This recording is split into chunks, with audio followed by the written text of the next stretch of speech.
Student, I welcome you again in this Sachidanand learning channel. Student, ये English Vistas का ये 5th chapter should wizard hit mummy.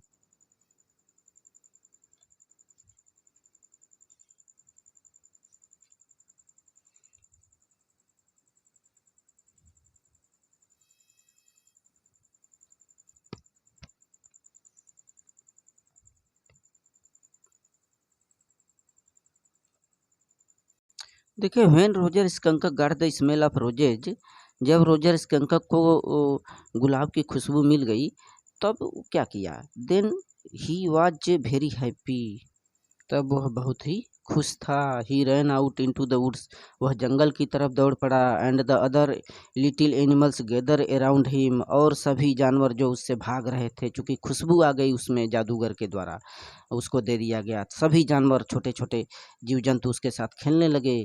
Because he smelled so good, बहुत ही अच्छा महक रहा था।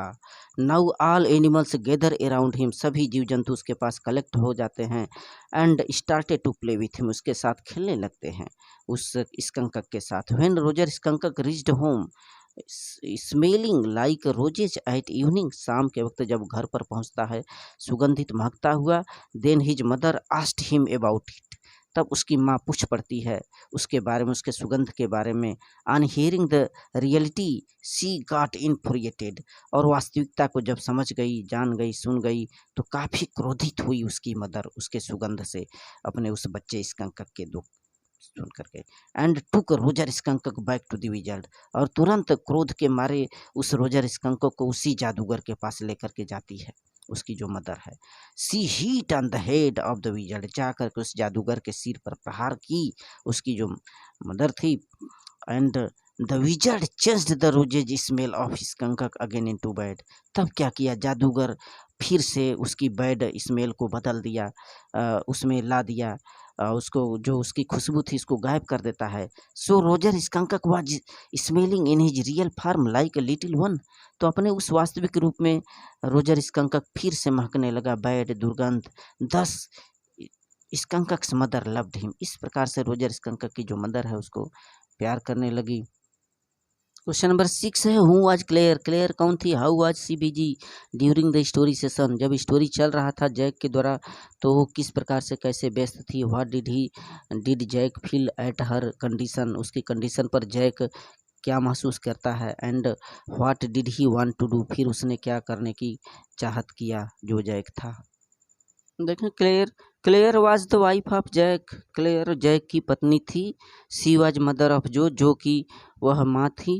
एंड सी वाज प्रेग्नेंट, वह प्रेग्नेंट थी। The third child was on her head, तीसरा बच्चा उनके सिर पर आने वाला था। And Jack was worried about her, और जो जैक उनका पति था उनसे चिंतित था क्लेयर से। She was unable to do work herself, अपने आप से काम करने में असमर्थ थी जो क्लेयर थी। She was busy during the story session, के दौरान वह व्यस्त थी। Claire had spread the newspaper and opened the paint can, और वह जो किया थी वह अपने सामने उन अखबारों को फैलाई हुई थी, और वो जो पेंट वाला कैन था, कैन माने होता डिब्बा, उसको खोली हुई थी, ओपेंड की हुई थी। She was stroking a dipped brush on the chair rail, और जो चेयर रेल था, कुर्सी का जो डंडी था उसको पेंट से रंग रही थी, भिगो करके ब्रश उस पर चला रही थी, स्ट्रोकिंग कर रही थी। एंड आगे देखें दिया है कि Jack watched his wife do the painting and working, अब क्या होता है कि जो जैक था अपनी उस पत्नी को काम करते हुए रंगते हुए देखता है। But he was very tired to help her, लेकिन वह उनकी मदद नहीं करता, ऐसा लगता है जैसे मानो वो थक गया हो। जैक फेल्ट काट इन एन अगली मिडिल पोजीशन हिमसेल्फ, अब जो जैक था वह अपने आप को अगली मिडिल पोजीशन माने नाखुशगवार परिस्थितियों के बीच अपने आप को काट, यानी कि ये अपने आप को कैद फेल्ट किया, महसूस किया जो जैक था उस वक्त। फिर he felt also his wife's presence in the cage with him, फिर वह अपने आप को अपनी पत्नी की उपस्थिति में एक पिंजरे में, केज में महसूस किया, यानी वह अपनी पत्नी से नाखुश था।